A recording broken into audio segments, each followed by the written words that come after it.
বর্ষাকালে গাছ লাগালে, বৃক্ষরোপণ করলে অল্প এবং সামান্য পরিচর্যার মাধ্যমে সেই গাছকে বড় করে তোলা যায়, গড়ে তোলা যায়। আর সেজন্য বর্ষাকালে বৃক্ষরোপণের গুরুত্ব আমরা কে না বুঝি।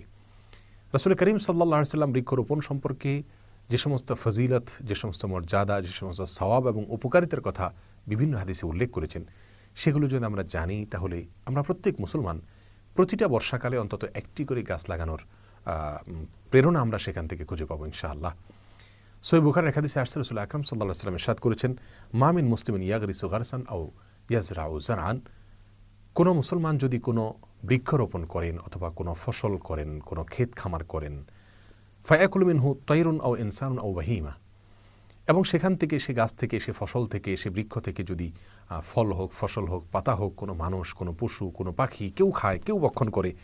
ইল্লা কানা বিহি সাদাকাহ, তবে এর ফলে তিনি সাদকার সওয়াব পাবেন। তার মানে দান না করেও তিনি সাদকার